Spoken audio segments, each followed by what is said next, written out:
So, Rocksteady delayed the Season of Freeze expansion for a whole 2 weeks at the last minute.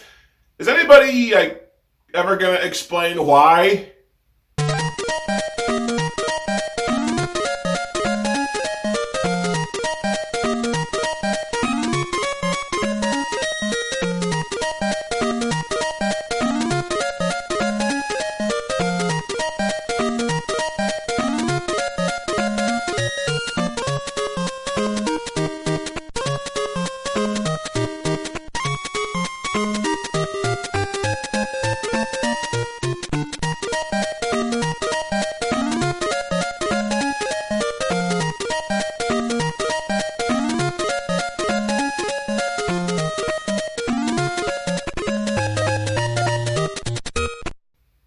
Oh yeah, that's why. Yes, there's a new season of DLC available for Suicide Squad Kill the Justice League, adding another new playable character in the form of gender-bent Elseworlds variant Mrs. Freeze. She's introduced in a cutscene establishing that she's the last survivor of a world that Brainiac froze over for some reason. Waller finds her and offers to rescue her and her frozen wife, Nora. And I'm sorry, it just amuses me that Mr. Freeze can become a lady, no problem, but Nora Freeze specifically is a canon event. Two things about this cutscene caught my attention. For one, Freeze's native Waller is the one from the friggin' fantastic Assault on Arkham movie. So you douchebags know what you should be doing, you just don't want to do it. And two, Waller says that she needs Freeze's help to rescue the Flash. For my assistance in recovering the Flash, send a scientist to find a scientist. I see the logic. I'm sorry, what? Yes, Kill the Justice League has finally tipped its hand that Brainiac's brainwashed Justice League members are still alive, and the Suicide Squad has been tasked with rescuing them while fighting the other Brainiacs. They've never explained how they're still alive, or how Waller found out about it, and nobody in the squad reacts to this news or their new assignment at all. This is the first time it's been mentioned in the entire game without needing to read secondhand about plot hacks or obscure Easter eggs, and everyone just responds to it like it's already common knowledge. It seriously feels like there was supposed to be a major cutscene at the end of the Joker season setting up the new story, but they ran out of time, budget, manpower, or all of the above, so we're just pretending everyone already knows what's going on. Whatever. The game flashes like 5 update boards before you can get into the game, and wait. What does that say? Each tier of the Killer Frost Infamy set benefits from burning enemies? What? Critical hit burning enemies. Apply Diablo Blaze or stay close to burning enemies to build stacks. Okay, stop. Flag on the play. The new character is Mrs. Freeze. The new equipment is based on an ice villain named Killer Frost. Why the fuck is all the new gear built on lighting people on fire? You stupid mother... How many developer brain cells have to die for the Ice Woman using ice guns to get buffs from using fire? There's an ice ailment already in the game, you dumbass! I know people get mad when you suggest this, but I've got to ask, does Rocksteady have an AI designing the new gear? The Killer Frost guns have ice crystals just floating out in space to where the models look unfinished, and I unlocked this nifty little buff for equipping Killer Frost and Reverse Flash gear at the same time. Gain 100% critical hit chance on burning enemies, but lose 10% shield for killing burning enemies with critical hits. So it's a buff that kills you if you actually use it. And that buff doesn't even really do anything. I also found a grenade that continually bleeds off your health for actually carrying grenades. I'm starting to think a dev is just so burnt out that they've begun adding crap that kills you on purpose just to see if any of their bosses notice. And nobody did. The Season of Freeze is structured exactly like the other expansions. You have a new Frozen Hearts level that starts out at 0, and you can challenge Brainiac when your new bullshit ranking gets up to 25. To increase that level, you play the expansion's new missions, with about 15 sets of air quotes around new missions, because they're all copy-pastes of the missions from the last expansion, and the one before that, and the base game before that. You can still pay $10 to get Mrs. Freeze early, but given that she only took us 3 hours to unlock, we were farming nothing but the survival mode, the fact that you can still pay money to get her early is just about the most desperate thing I've ever heard. There are a few genuine quality of life improvements with the new expansion, though. They finally added a stash that lets you store excess gear that's been clogging up your inventory, something that the dozen or so regular players have begged for since day one. And the gear in the new expansion is a marked improvement as we kept getting weapons that had legitimately good stats and effects. Through both halves of the Joker expansion, I got a whole 2 pieces of loot that were quasi-useful, but here, I damn near got an entire fresh loadout and a great build once we unlocked Freeze herself. This will lead to other problems down the line, given we're now entering the loop of perpetual power creep, but hey, they finally figured out that a game built around farming gear should maybe have gear that's worth farming. But every step forward was accompanied by a stumbling step backward. There are still no Gizmo missions, Penguin rescue missions, or terraforming missions. And now there's another casualty because there are no incubator missions anymore either. Yeah, the game up until now has had levels where you destroy a series of crystals to drop the shields around incubators to smash them. Those are gone now. Even more variety has been stripped out of a game that had none to spare. Basically, the only missions left are just run around killing shit.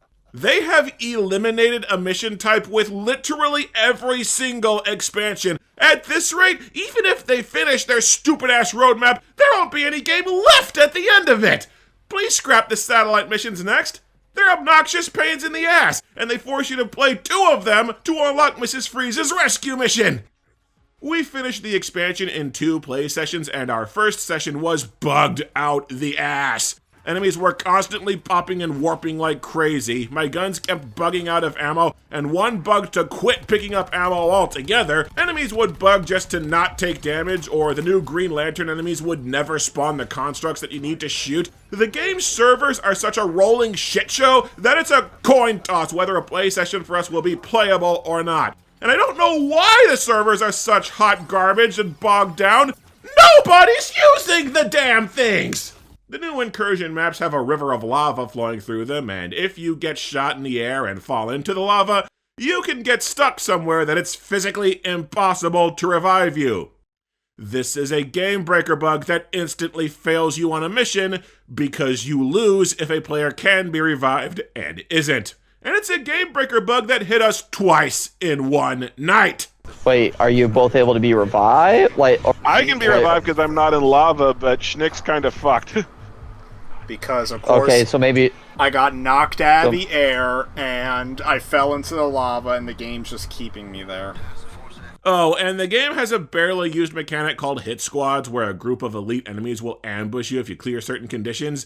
A single hit squad is meant to kill you. And our first night, there were times that a new hit squad was dropping every few minutes. That had to have been a bug, right? Or between that and the new ice levels just constantly dropping rocks on your head out of nowhere perpetually without notice, is Rocksteady so desperate to shake up the gameplay that they just started hucking random bullshit at you all time that you're playing? I do appreciate that you unlock Mrs. Freeze before the Brainiac fight, allowing you to use the new character for the meaty content, such as it is, but take a look at this cutscene where Freeze joins the squad. No matter the cost. Good for them. Cute couple. You got strong and you got silent. They couldn't animate the model taking off her helmet. And that's not the laziest that they got. Every character in the game has 2 victory animations for having the high score at the end of a mission. Freeze has 1, and she barely moves in it. And given how Freeze is presented as a strictly no-nonsense logical scientist with nothing but disdain for everybody except her wife, the emotes where she dances around with a dumb grin on her non-stop snarking during gameplay feel wildly awkward and out of character. It's almost like this character should have been Killer Frost all along so that everything would line up! Anyway, how does Mrs. Freeze play? Well, that's where things get interesting. Mrs. Freeze's traversal works exactly like Deadshot, just straight up flight and the ability to hover while shooting. But Mrs. Freeze can reset her traversal meter 3 times in a single flight, giving her way more airtime than Deadshot has. Check out this side-by-side comparison.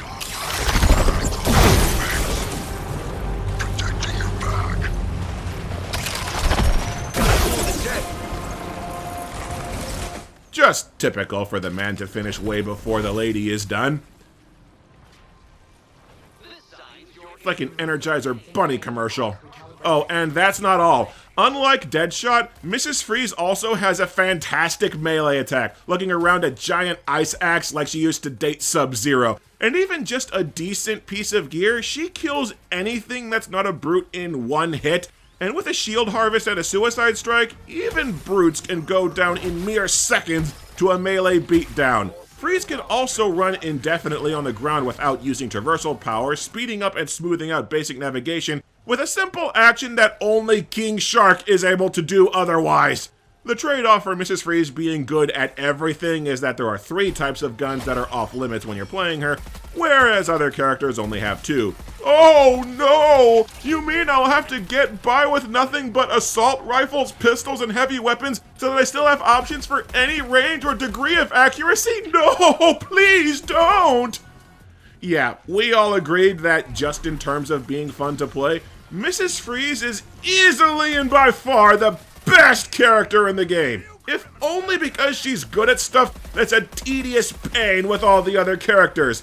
After 5.5 months of crushing failure, Rocksteady finally realized, gee, maybe our game's one fundamental unique mechanic, the traversal, shouldn't be insanely restrictive. Maybe melee combat should have an actual point to it. Just spitballing here. Queer die for the straight guy was short-lived, but we hereby dub our new all-freeze squad the Blizzard of Oz.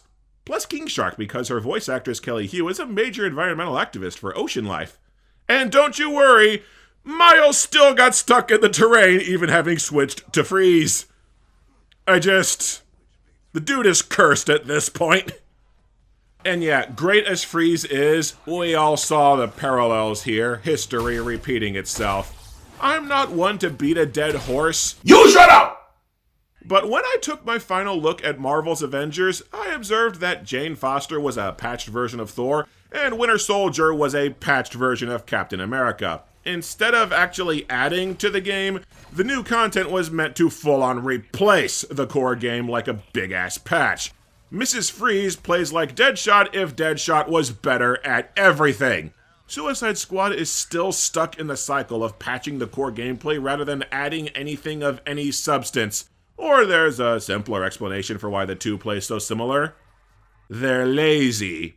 Also, it only took about 10 seconds for us all to get bored with Mrs. Freeze's all-gray, boring dishwater design. I very nearly bought a skin that makes her look like the Arkham City Mr. Freeze, until I saw that the Arkham skin is $10. For one costume of one character in one video game. $10. I paid half that for a used copy of Crimson Skies, a whole-ass actual fun video game. The Doomslayer costume for Mii Fighters in Smash Ultimate is $1.35 as an alternative to the dozens of skins you could use for free in the base game. You want $10 for one costume for a character that you dressed like garbage on purpose? Go to hell! Naturally, I gave my Mrs. Freeze a loadout of ice guns from the Killer Frost set, because if you're not going to give Mrs. Freeze a freeze gun, then what's the shittin' point? And even though I had 4 pieces of Killer Frost gear equipped at once, I did not get the equipment bonus. Wanna know why? Because the guns were Tier 1 and Tier 2, while the mods were Tier 3. And if the equipment is different tiers, it doesn't count. For some stupid-ass reason. Not that the set bonuses on this gear ever matter for shit anyways, the effects are so obscure as to never come into play. I'm just using these guns because they shoot normal and the numbers are good. I'm a man of simple taste. So with our elite all Mrs. Freeze team assembled, we went to go fight Brainiac. And it may just have been the single most miserable experience that we've had in the game up to this point. First, you have half an hour to complete 2 cannon missions in a row, and these missions take a while. The game doesn't spawn many enemies, killing enemies at range doesn't get you the Terminaut bits that you need to advance the stage, and the cannon starts firing out massive walls of damage, in addition to dumping so many beams on you from off-screen that we would legitimately have trouble telling what the hell was going on. Look at this shit! Seriously, every single time I've posted a look at this game, I've gotten comments that this action is an incomprehensible migraine. And if anything, it's getting worse. We barely made it to Brainiac with 2 minutes to spare. The new Brainiac alternates between copying Superman and copying the Flash, because yes, they are that bankrupt of ideas. Bet they're kicking themselves for building literally the entire endgame around fighting Brainiac 12 more times when they can't even code an original idea for one of those fights! No, instead, this one just swaps between recreating both of the worst boss fights in the game.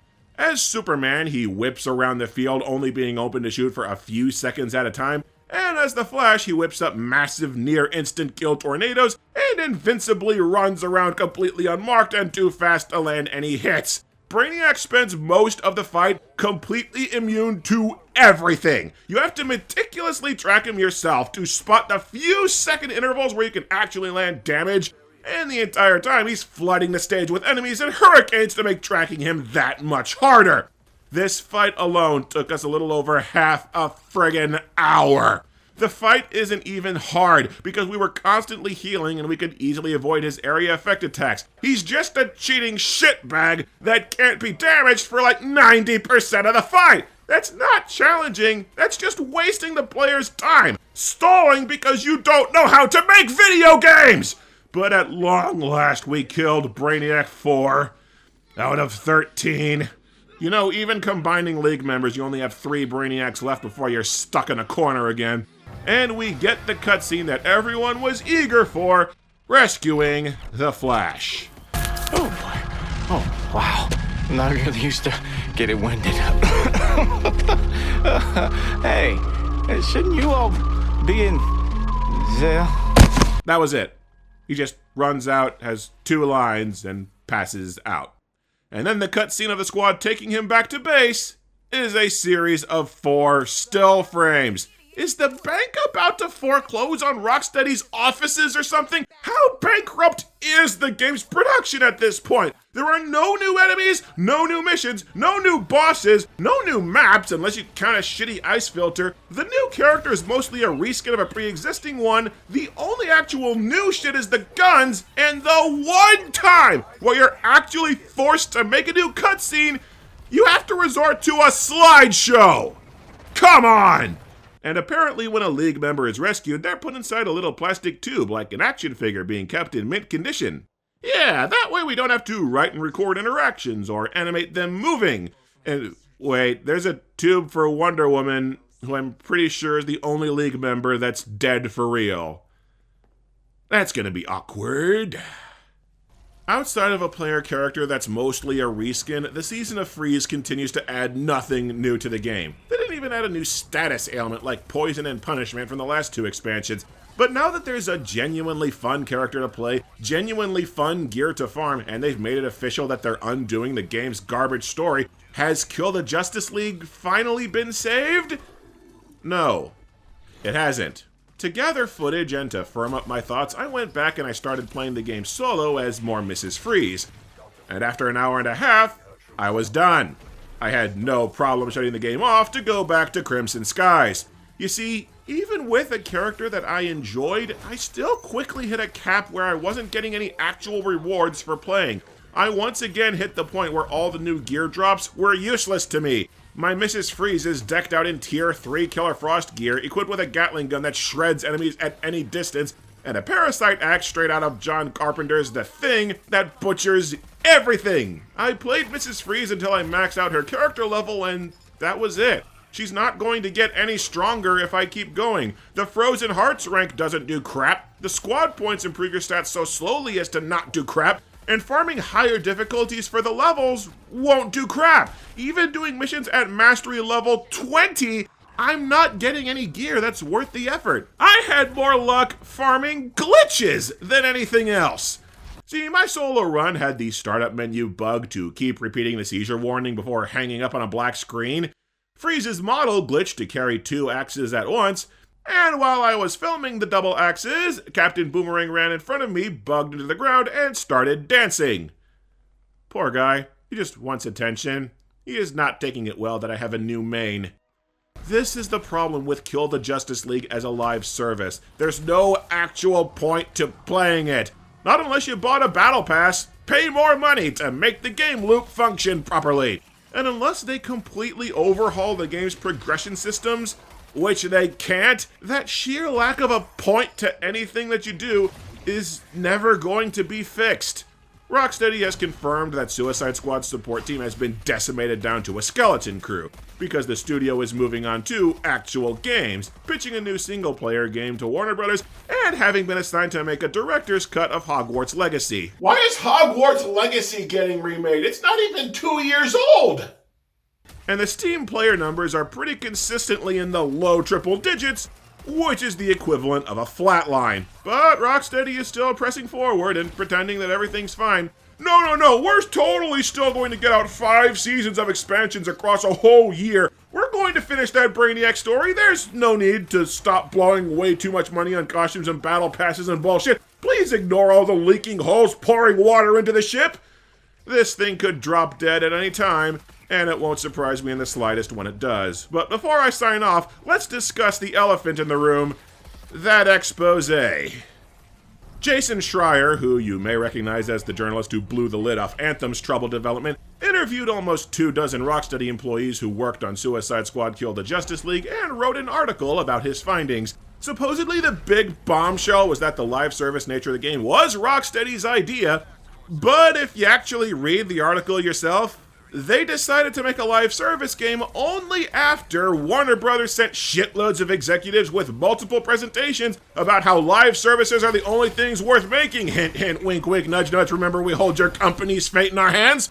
So yeah, Rocksteady chose to make a live service.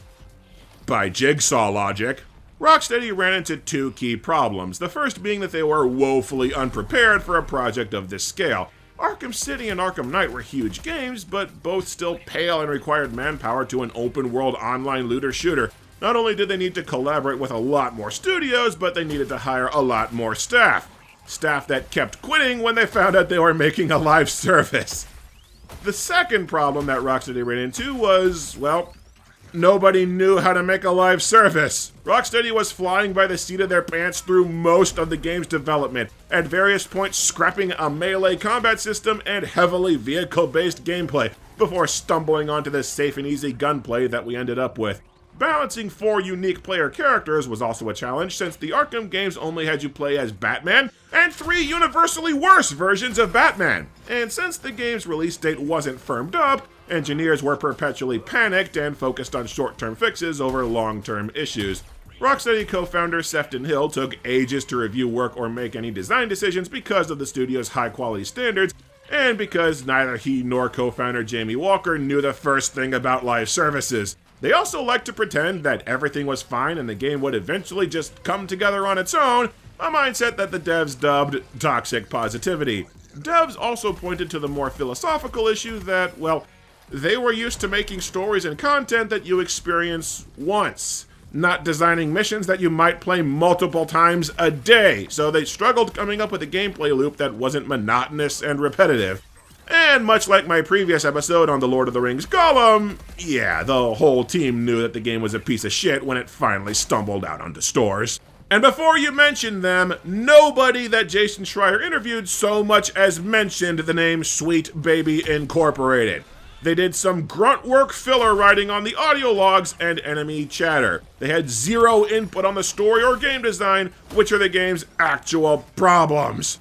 The entire development of Suicide Squad Kill the Justice League just boils down to this: the wrong people with the wrong experience tried to make the wrong product at the wrong time for the wrong company. Another case of a publisher forcing a studio to go outside its wheelhouse to a disastrous misfire. Rocksteady's been frantically making this up on the fly, which probably explains the abysmal state of the Joker expansion. And at this point, the game's closure will be a mercy killing. Please, Warner Brothers, End it now before you replace Crisis on Infinite Earths as Kevin Conroy's final Batman performance. A scraped together 6th expansion for a dead game will never be a 10th as poignant as this. And if it has to end, at least I go out like this, being Batman. Actually, now that I think about it, that'd be a funny way to end the game. You boot up the 4th expansion, and after 3 minutes, a wall of antimatter just comes rolling through and everything disintegrates. Well done! Most faithful DC adaptation ever made. I know. You told me finding common ground with people builds relationships. I'm just not sure I want to explore what I have in common with these people.